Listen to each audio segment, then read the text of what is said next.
तो गिर ना जाए भाई। इधर बैठो ना, धूप आ रही है तो हम तो यहाँ बैठ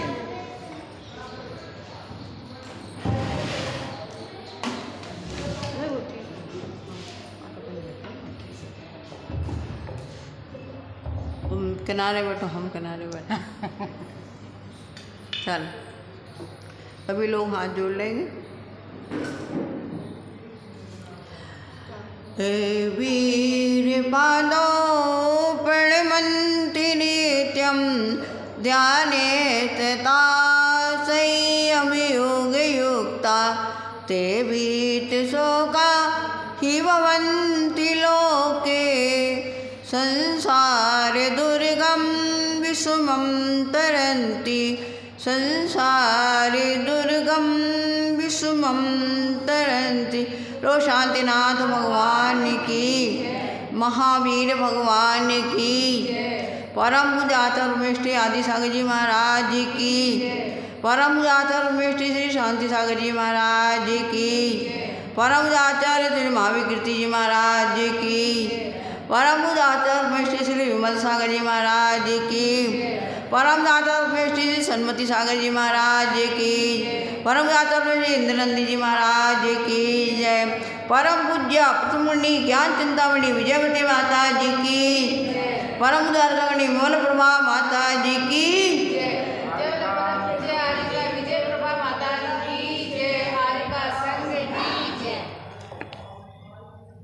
देखो संसार में कहा है कि यदि संसार से पार होना है, संसार कैसा है, खारे समुद्र के समान है। खारा पानी कोई पी नहीं सकता, पीता है क्या? सबको मीठा पानी चाहिए पीने के लिए, तो मीठा पानी के लिए पुरुषार्थ करना पड़ेगा, उसके लिए आगे बढ़ना पड़ेगा। क्या करना? जिन भक्ति करना, स्वाध्याय करना, जाप करना,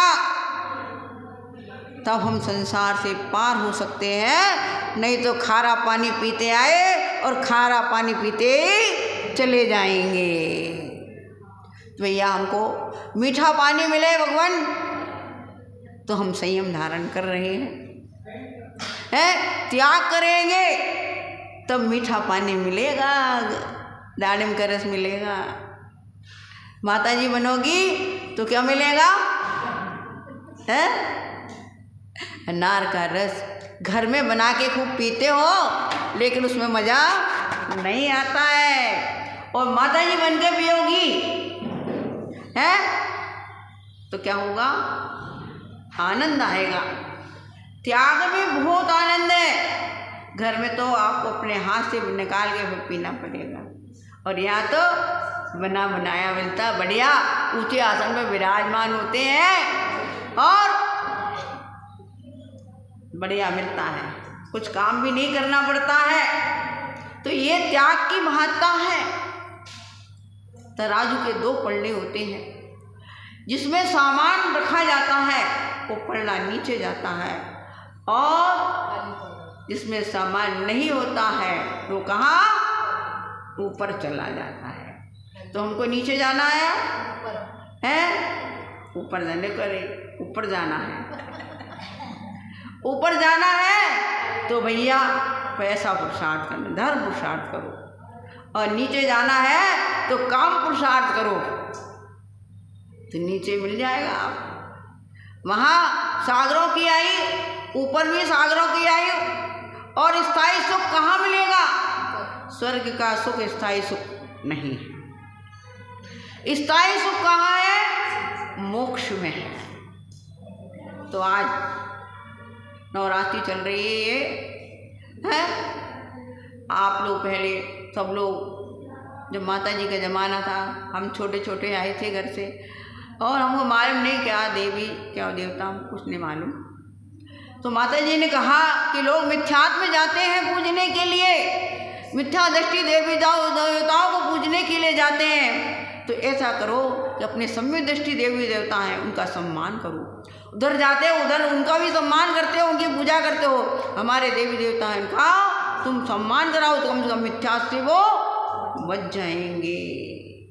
एक बार मिथ्यात्व का सेवन किया, आपका अनंत संसार बढ़ गया। और सम्यक दृष्टि देवी देवताओं का आप सम्मान करते हैं, पूजा नहीं है, सम्मान है ये।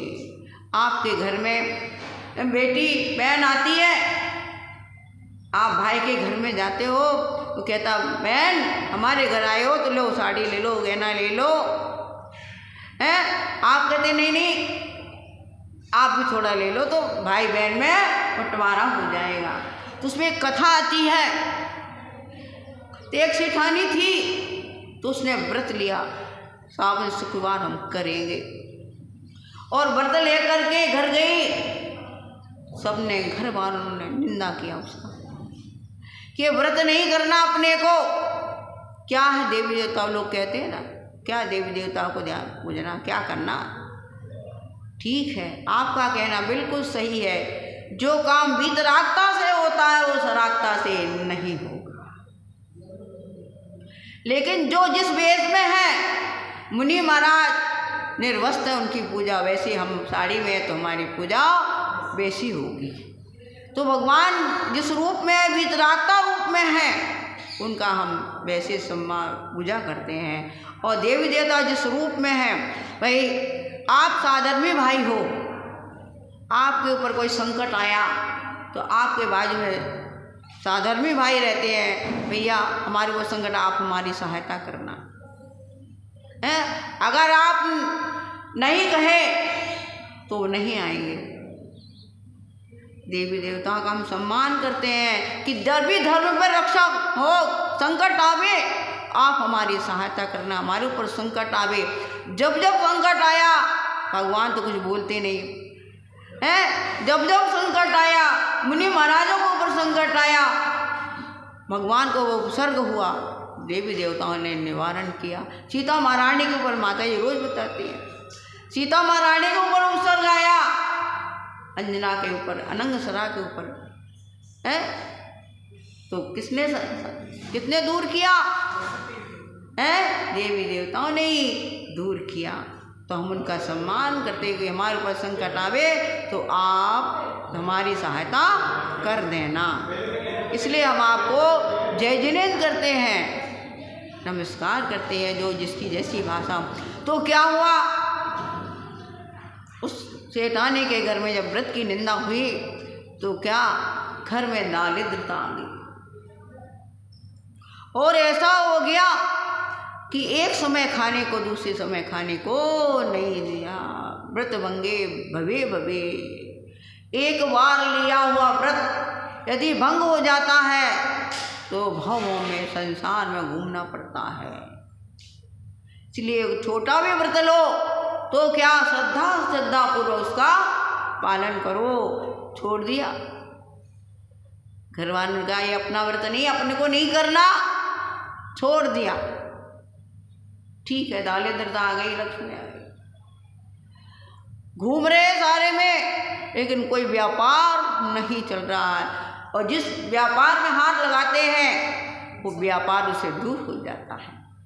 यहाँ पर जब धन संपत्ति रहती है तो भाई भी पूछता है, सब गांव वाले भी पूछते हैं, नौकर चाकर ही पूछते हैं, लेकिन धन नहीं तो कोई नहीं पूछता है। उसी गांव में उस सेठानी के भाई रहता था, उसके लड़के का यज्ञोपवीत संस्कार हुआ था। यहाँ पर आप लोग नहीं करवाते हैं, कर्नाटक में, तमिलनाडु में जब जब बच्चों का संस्कार होता है, जनेऊ संस्कार होता है 8 वर्ष के बाद में, तो बहुत बड़ा उत्सव करते हैं, 3 दिन तक 4 दिन तक उत्सव मनाते उसका। तो 3 दिन तक उसका उत्सव था, लेकिन गांव वालों को बुलाया, लेकिन बहन को नहीं बुलाया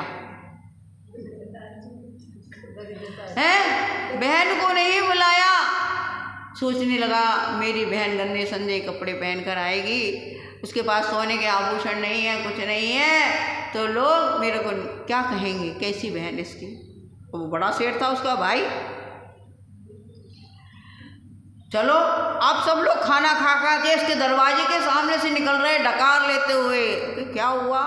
अरे तुम्हारे भाई ने तो खाना खिलाया बढ़िया बढ़िया, तुमको नहीं बुलाया। अरे मेरा भाई तो बहुत सरल भूल गया होगा, चलो अपने चले। चली गई और जहाँ सब लोग खाना खा रहे थे पंगत में बैठ गई। उसका भाई देखने आया, कौन आया कौन नहीं। तू क्यों आई? मैंने तो तेरे को बुलाया नहीं था, क्यों आई तुम? कुछ नहीं बोली, सिर नीचा कर लिया, आंखों में आंसू आ गए। कोई बात नहीं, खाना तो खाने। खाना दूसरे दिन का कार्यक्रम था, फिर खाना हुआ। सोचने लगी कोई बात नहीं। बच्चे कहने लगे मामा के यहाँ जाएंगे हम, तो वहाँ खाना खाएंगे, अच्छी अच्छी मिठाई मिलेगी, हमारे घर में तो कुछ भी नहीं है। कहने लगी नहीं माने, चलो लेके चलो। चली गई बेचारी, बैठ गई। और फिर आया वो भाई। क्यों आई? तो कल तेरे को मना किया था ना कि मेरे घर मत आना। खाना तो खा ले कम से, फिर जाएंगे, कहने दो कुछ नहीं। भाई तो है मेरा, कहा तो कोई बात नहीं, गाली मिली तो कोई बात नहीं, आखिर भाई तो मेरा ही है। देखो मोह कहाँ ले जाता है। मोह बारहों गुलिस्तान तक चला जाता है, हैं? वहाँ जाकर छीन हो जाता है मोह, लेकिन चलता रहे। किसी किसी अवस्था में रहे, थोड़ा थोड़ा करता रहता है, लेकिन रहता तो चला जाता। गुलिस्तान छीन मोह 12वां गुलिस्तान। ये मोह किसी को नहीं छोड़ता। ये सब कर्मों में मोह क्या है? राजा है।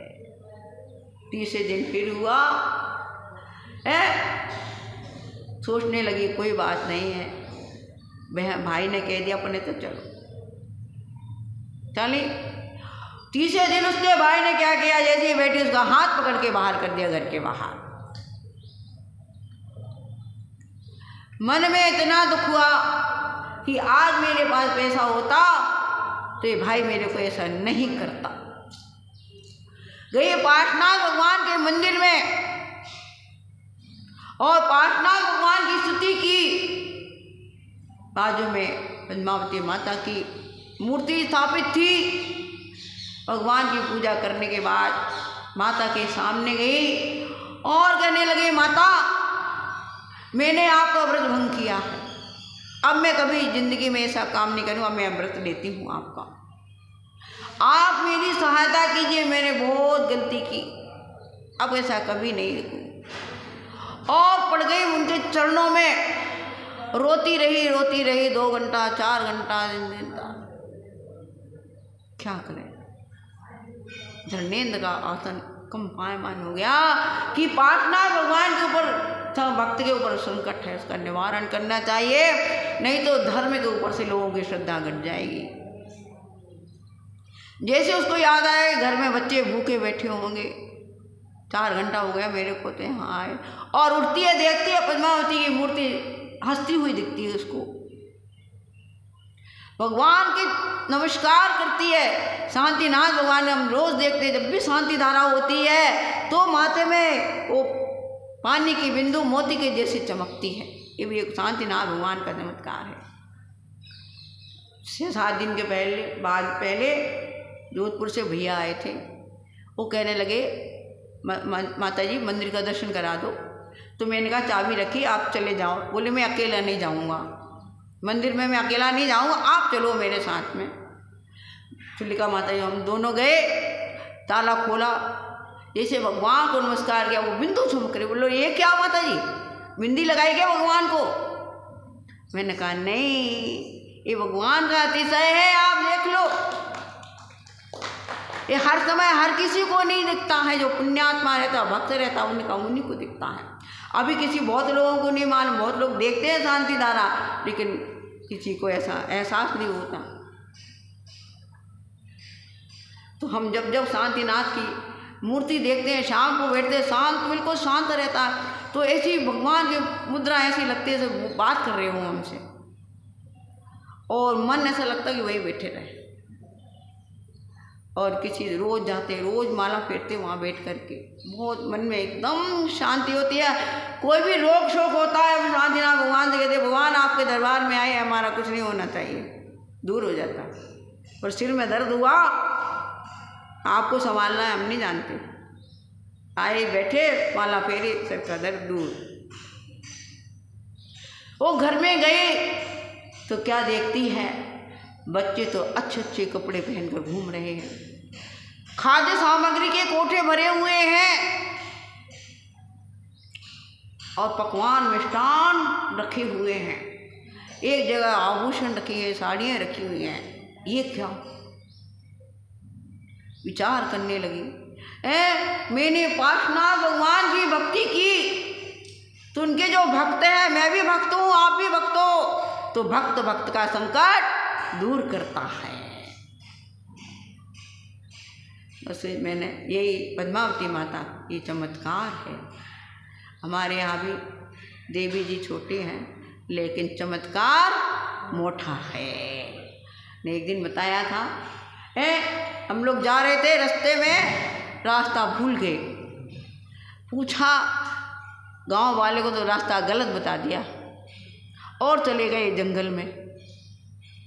कहाँ चले गए? जंगल में चले गए। ठंडी का समय था, 5 बज गए, रात होने वाली, जल्दी क्या करना क्या नहीं करे। कोई एक झोपड़ी नहीं, कोई झोपड़ी में रुक जाए, कोई स्कूल नहीं, कुछ नहीं दिख रहा, क्या करना।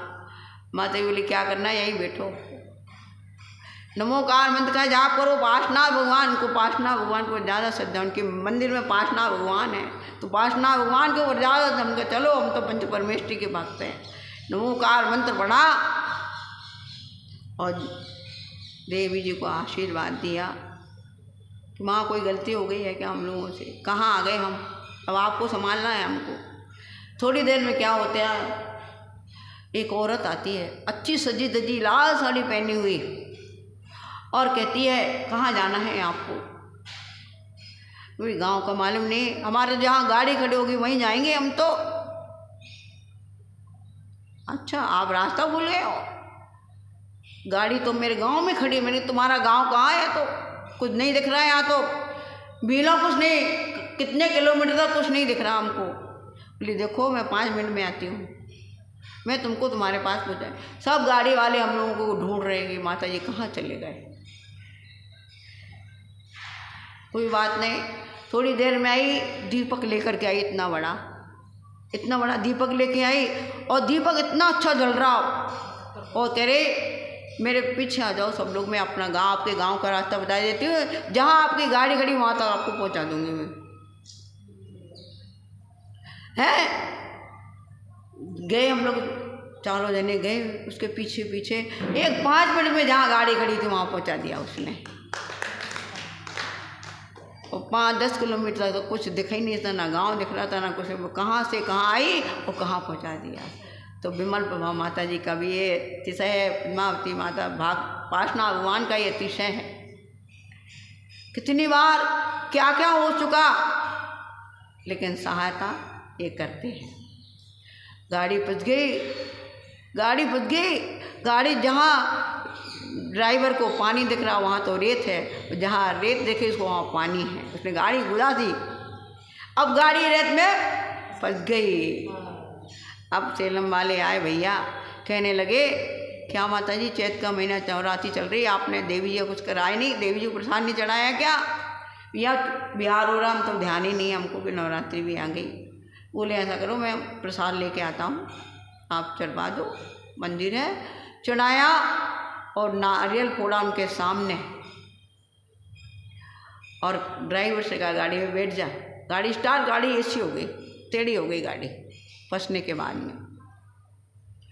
तो वो कहने लगा मैं नहीं चलाता गाड़ी, में मर जाऊँगा। बोले बैठ जा गाड़ी चुपचाप, और स्टार्ट कर ले गाड़ी, मैं खड़ा सामने, कुछ होगा तो मेरे ऊपर आएगा। बस बैठा गाड़ी में और स्टार्ट की, जैसी गाड़ी तुरंत निकल गई, बाहर आ गई, गाड़ी रोड के ऊपर आ गई एकदम। तो यदि हम श्रद्धा पूर्वक, विश्वास पूर्वक, हम भगवान के तो भक्त हैं, इनके भक्त बन के इनका हम आदर सम्मान करेंगे। आपके दूसरे के घर जाते हैं तो वो आपका सम्मान करता है, कहता आओ बैठ जाओ, तो आपको लगता मेरा ऐसी है, और कुछ नहीं बोलता, अरे कैसा है, नहीं जाना, इसके घर में कभी जाना नहीं, इसका मुंह नहीं देखना है। तो संसार में सब दुखी है, कोई सुखी नहीं है। कोई सुखी है क्या? कोई तन दुखी, कोई मन दुखी, कोई धन दुखी है। कोई ना कोई किसको दुख है ही। पूर्ण सुखी हो जाते तो सिद्धालय में जाकर सिद्ध भगवान के पास में हम बैठ जाते। इसलिए हम धर्म प्रसाद करेंगे, धर्म के पथ पर चलेंगे, जैसे आचार्यों ने बताया है वैसे मार्ग पर हम चलेंगे तो हमको भी स्थायी सुख की प्राप्ति हो जाएगी। ये संसार का सुख खारा पानी है, सुखाभास है, ये दिखता है बहुत अच्छा है, शादी हो गई, बहुत बढ़िया घर मिल गया, बहुत सुंदर घर मिल गया, लेकिन पति शराब पीता है और आकर के पीट देता है।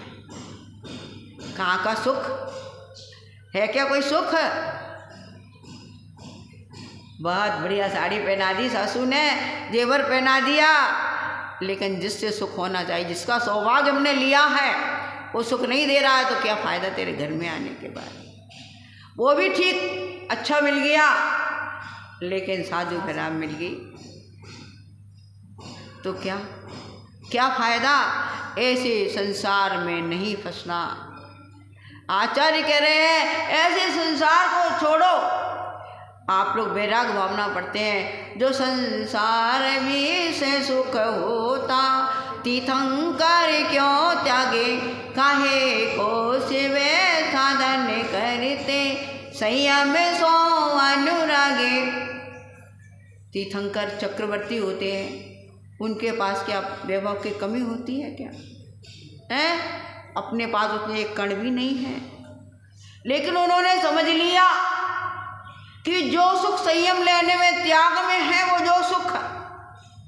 वो सुख इस वैभव में नहीं है। आप कितना भी खा लेना, लेकिन 1 घंटे बाद फिर भूख, पेट खाली का खाली हो जाता है। तो इसलिए हमको क्या करना है?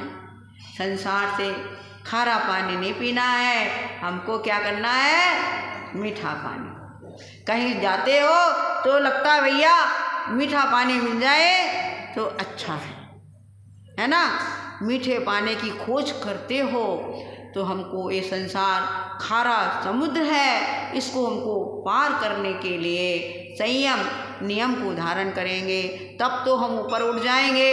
नहीं तो भैया संसार सागर खारे पानी में, नमक के पानी में, और नमक जैसा सारे शरीर में लगता रहेगा और आपको बेचैनी होती रहेगी। संसार में जब तक रहोगे जब तक बेचैनी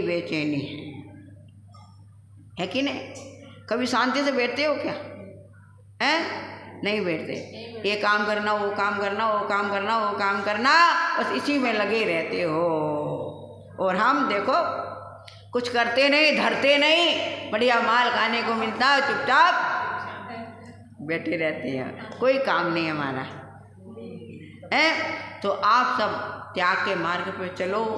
हमारे आचार्यों ने यही शिक्षा दी है कि भैया जो त्याग के मार्ग पर चलेगा, धर्म के पथ पर चलेगा, उसकी आत्मा का कल्याण होगा। क्योंकि आप समय सार में पढ़े हुए एक श्लोक और बोल के समाप्त करते हैं, जाने की दल्ले होगी, प्रसाद खाओ, खाना होगा, पेट में नाता है, भूख लगी होगी, तो माता जी कितनी देर लगा देती हैं प्रवचन करने में, तो समय सार में कहा है, शुद्ध पर चिदानुभूता सर्वस्व विकाम भोग बंद कहा, ये विलम्बो नवरी न सुलहो विहत से। कुंद कुंद स्वामी ने समय सार में कितना सुंदर कहा है, शुद्ध पद चिदानुभूता सर्वस्व भी काम भोग बंद कहा। काम भोग बंद की कथाओं को हम अनादिकाल से सुनते आए हैं। शुद्ध पद चिदानुभूता सर्वस्व भी उसमें रचे पचे हुए हैं, उसी की कथा को सुनते आए और उसी की कथा करते रहते हैं। लेकिन सब वस्त्र भी काम एयत्तस्सु लंबो नवरी न सुलोभयत्तस्य, लेकिन आत्मा की कथा हमने कभी नहीं करी। करते क्या? 2 औरतें 5 औरतें बैठ गई, फिर देखो आप किसकी कथा होगी? आत्मा की कथा, स्वाध्याय की कथा। कभी विचार किया क्या? पद्म पुराण की कथा, पांडव पुराण की कथा करते क्या? नहीं करते। आत्म की कथा कोई नहीं करता है। संसार की कथा करते हुए संसार ही मिलता चला जाएगा और संसार पढ़ते चले जाओगे आप।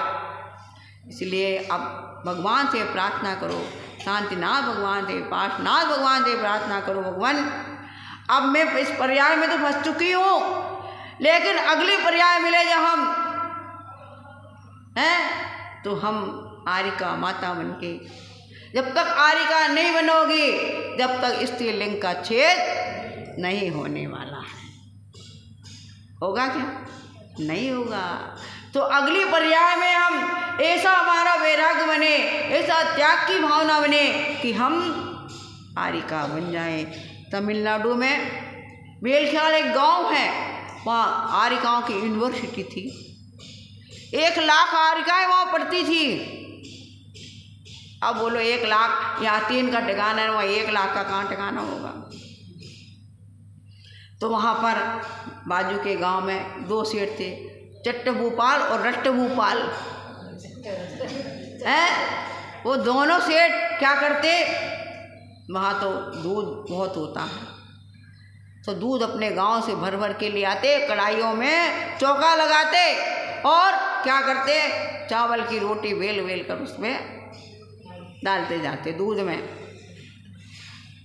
बस सिजा लिया उसको और सब माताओं को शुद्धि करने के लिए पानी दे दिया, सबकी साड़ी दे दी। अब माता आ जाओ, पड़गा लिया सबको और वो सबको खिला दिया।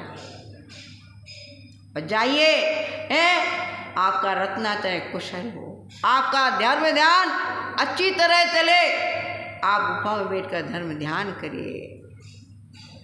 कितने लोग वहाँ आते होंगे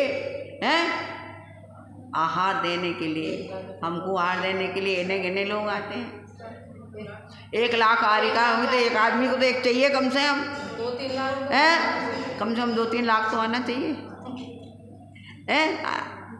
टोला राइसिंग में आएंगे क्या 2-3 लाख? 10-20 आ जाए तो बहुत है। तो ऐसी भावना करो कि हे भगवान, कब ऐसा समय आए मैं पानी पात्र में आहार करूं, थाली में नहीं। और अंते समाहि मरणम, अंत में मेरी संयम को पालन करते हुए अंत में मेरी समाधि हो जाए, ऐसी भावना हम हमेशा रखेंगे। और दीक्षा लेने की भावना भी अभी भी भावना करो। ऐसा नहीं कि हम गृहस्थ में फंस गए तो भावना नहीं कर सकते। भावना भी भाव, लेकिन सच्ची हृदय से भावना माना, दिखाने के लिए नहीं है। हृदय से भावना माना, श्रद्धा पूर्वक विश्वास पूर्वक भावना माना तो कार्यकारी हो गई। और दिखाने हमको माता ही बनना, और घर में जाके तो हम ऐसी भावना करेंगे तो जरूर हमारा जो संस्कार है अभी का, वो संस्कार हमारा चलता चला जाएगा आगे चल करके हैं। तो क्या होगा? आप पैदा हो गए, छोटे बच्चे रहते ना, वो आती ना संजू की वाह है, उसको ना जब भी आती तो हमें लोगों को बात अच्छा लगता है, उसको बैठ जाएगी, दूर से देखेगी, हाथ जोड़ेगी। आप तो दूर से आते तो हाथ भी नहीं जोड़ते, वो तो वहाँ से आती हुई आती बिल्कुल। ये क्या है? पूर्व का संस्कार अच्छा है, अच्छी पर्याय से आई होगी, उसकी भावना भी अच्छी रहती है, आरती होती ताली बजाती रहती। ऐसी हमारा संस्कार, इस भाव का संस्कार हमारा अच्छा बनेगा तो परभाव हमारे साथ में रहेगा। और ऐसी अच्छी भावना हो जाएगी कि हम भी माता जी बन जाएंगे और फिर माता जी बन के स्त्रीलिंग का छेद करेंगे, फिर मुनि महाराज बनेंगे और फिर तपस्या करेंगे, 4 घात्या कर्मों का नाश करके केवल ज्ञान की प्राप्ति करेंगे और फिर उसके बाद केवल ज्ञान प्राप्त होने के बाद भाभी जीवों को क्या करोगी? दिव्य ध्वनि सुनाओगी कि घर में दिव्य ध्वनि, घर में भी कीर्ति है, दिव्य ध्वनि रोज कीर्ति है, सबकी कीर्ति है ना, लेकिन धर्म पूर्वक जो ध्वनि हो वो काम की है। और इसके वो दिव्य ध्वनि, घर की दिव्य ध्वनि काम नहीं आएगी, भगवान की दिव्य ध्वनि काम में आएगी। तो और फिर अपने 8 कर्मों का नाश करके हम सिद्ध सलाह में विराजमान हो जाएंगे, अपनी आत्मा का अनुभव करें। हम पढ़ते हैं चरणाला तो कितना आनंद आता है, जहाँ ध्यान ध्याता दे कोना विकल्प बच वेदन, जहाँ चित भाव कर्म चिदेश करता चेतना क्रिया तहाँ, कोई विकल्प नहीं, मैं ध्यान हूँ, ध्याता हूँ, अपने आत्मा में चिंतन में लगे हुए हैं। अपन को पढ़ने में कितना आनंद आता है, वो साक्षात अनुभव कर रहे हैं, उनको कितना अनुभूति अकथनीय है, हम उसका वर्णन नहीं कर सकते कभी भी जीवन में। तो ऐसा आनंद भगवान, स्थायी सुख मिले, स्थायी आनंद हमको मिले हैं, ऐसी हम भावना करेंगे और त्याग के मार्ग पर चलेंगे तो हमारे जीवन का कल्याण हो जाएगा। जय बोलो महावीर भगवान की जय। परम उजागर करनी विमल प्रभा माता जी की जय। चलो भाई, अच्छा होगा नहीं?